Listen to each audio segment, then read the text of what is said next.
Independent candidates were allowed to participate in the general elections for the first time this year.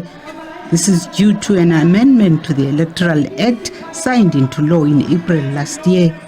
It was hailed by some as a significant milestone in the evolution of South Africa's democracy because it expands electoral participation and also widens the pool of leadership choices for national and provincial elections.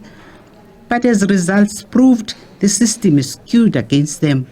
The system is impossible for independents to achieve anything because my whole constituency is the whole province and I compete against every political party.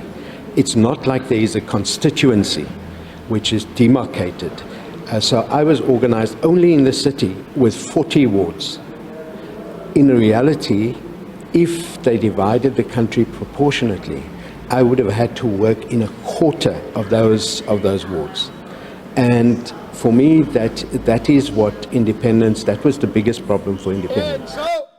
Achmat says consequently, independents had to raise lots of money and resources and networks. It's a new system that was not followed up by widespread education campaigns, but says hope is on the way with hopefully further legislative changes on the cards. The initial fact that we had to collect 15,000 signatures was very high, which we did. It helped, but we could have spent that time doing other things and keeping the money for advertising on the radio, advertising elsewhere. So we didn't have any of those resources. We really didn't have the resources to have a television advert.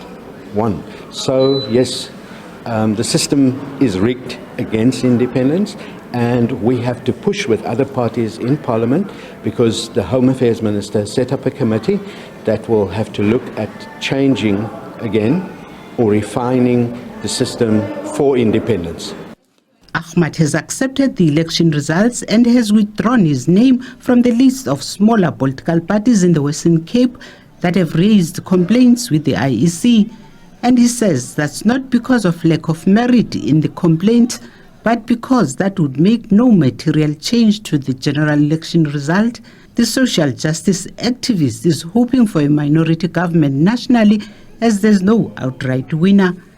Thandi Swamau, SABC, Cape Town.